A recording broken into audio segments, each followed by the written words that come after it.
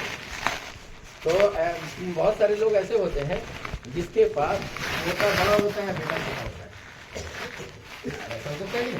ایک آدمی کی شادی 70 سال کی عمر میں ہوئی، 60 سال کی عمر میں ہوئی، اور پہلی شادی اس کی 20 سال کی عمر میں ہوئی تھی، جس سے اپنا ایک لڑکا تھا، اس لڑکی کی بھی شادی ہوئی، تو پوتا ہے بڑا جو خود کیا کہتے ہیں کہ خود کفیل ہے، اپنا کما رہا ہے، اور اس کے برخلاف یہ جو دوسری شادی کیا ہے اور دوسری شادی سے جو اس بڑے میاں کو لڑکا پیدا ہوا ہے تو یہ پوتے کے مقابلے میں بھی پوتا ہے، تو اب یہاں پر زیادہ محتاج کون ہے؟ بیٹا کی پوتا؟ بیٹا۔ تو یہ طے کر لینا کہ یتیم پوتے ہمیشہ محتاج ہی ہوتے ہیں، یہ بھی ٹھیک نہیں ہے، سمجھ میں۔ اور چوتھی بات جو یہاں پر سمجھنے کی ہے کہ لوگوں کے ذہن میں اکثر یہ بات رہتی ہے کہ اگر یتیم کو دادا کی میراث سے اگر حصہ نہیں ملے گا تو اس کی پرورش و کفالت کیسے ہوگی؟ بات تو نہیں سمجھ اب بیچارہ کھائے گا کہاں، اس کی تعلیم کیسے ہوگی، اس کی پرورش کیسے ہوگی، اس کو کپڑا بھی کیسے انتظام کرے گا؟ تو لوگوں نے سمجھ لیا ہے کہ شاید یہ وراثت سے ہی کفالت ہوگی، حالانکہ دیکھو وراثت ایک الگ ہے اور کفالت ایک الگ ہے۔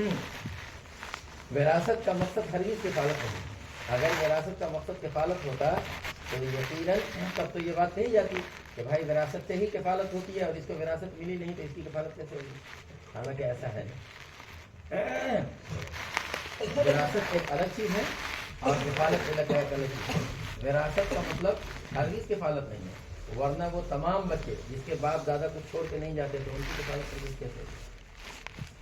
اور فرض کر لو کہ اگر وراثت ہی سے کفالت ہوتی تو ایک یتیم بچہ ہے اور دادا کی وفات اس کے باپ کی وفات کے 15 سال بعد ہو رہی ہے تو وراثت کب ملے گی؟ 15 سال بعد نہ ملے گی، تو اس بیچ میں اس کی کفالت کیسے ہو جائے گی؟ ہو پائے گی؟ نہیں ہوگی۔ تو وراثت کا تعلق کفالت سے نہیں ہے، وراثت ایک الگ چیز ہے اور کفالت ایک الگ چیز ہے۔ پرورش و کفالت کے لیے اسلام میں مستقل نہیں ہے، وراثت سے اس کو جوڑنا نہیں چاہیے، یہ ایک الگ چیز ہے، ایک الگ چیز ہے۔ حاصل دیکھیے یہ ہوا کہ ان تینوں اصول کی روشنی میں یتیم پوتے کو دادا کی میراث سے باپ کی وجہ ہمیشہ یہی بہت ساری صورتیں ایسی ہوتی ہیں جس میں یتیم پوتے دادا کی میراث سے حصہ پاتے ہیں اور محروم۔ ہاں البتہ بعض صورتیں ایسی ہے جس میں یتیم پوتے دادا کی میراث سے کیا ہو جاتے ہیں؟ محروم ہو جاتے ہیں، تو وہ محروم ہونا بھی در حقیقت اسلام کے جو تقسیم میراث کے کچھ بنیادی اصول ہیں اس پر چلنے کے نتیجے میں ہوتا ہے، اصالتاً ان کو محروم نہیں کیا جاتا ہے۔ اب جو لوگوں کے دلوں کے اندر اشکال آتا ہے اور ذہن کے اندر جو کچھ کھٹکتی باقی رہتی ہے تو اس کی بنیادی وجہ جو ہے وہ در حقیقت رحم دلی کا جذبہ ہے۔ تو رحم دلی ایک اچھی چیز ہے، لیکن رحم دلی کی وجہ سے ایک بات یاد رکھنا چاہیے کہ کوئی اصول اور قانون کو ترک نہیں کیا جاتا ہے، بلکہ وہ ایک ضمنی شے ہے، ضمناً اگر کبھی کسی کو نقصان پہنچ جاتا ہے تو اس ضمنی نقصان کا کوئی اعتبار نہیں کیا جاتا ہے۔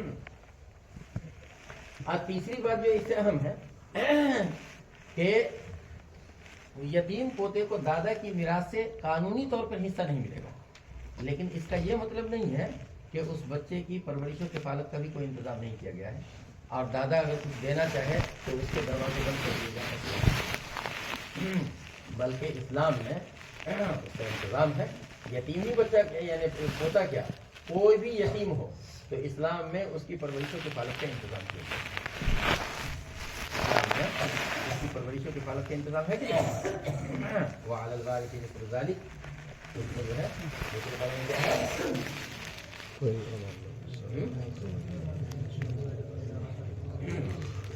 وعلی المولود لہ وعلی الوارث مثل ذلک، کہ دیکھو چھوٹا بچہ ہے تو اس کی کفالت باپ کی ذمہ ہے، اور اگر باپ نہ ہو تو وارث پر، بچے کا جو بھی وارث ہوگا۔ مثال کے طور پہ باپ نہیں ہے تو دادا سے زیادہ قریبی ہے تو دادا کے ذمہ ہے، دادا نہیں ہے تو بھائی ہے تو بھائی کے ذمہ ہے، آئیے سمجھ میں۔ اسی طرح کے جو بھی رشتہ دار ہیں تو اسلام میں یتیموں کی کفالت کا مستقل ایک انتظام کیا گیا ہے۔ اس لیے یہ سمجھنا کہ وراثت سے حصہ نہیں ملے گا تو کفالت نہیں ہوگی، یہ بھی غلط ہے۔ بھائی وراثت سے حصہ ملے نہ ملے اس سے کوئی بحث نہیں ہے،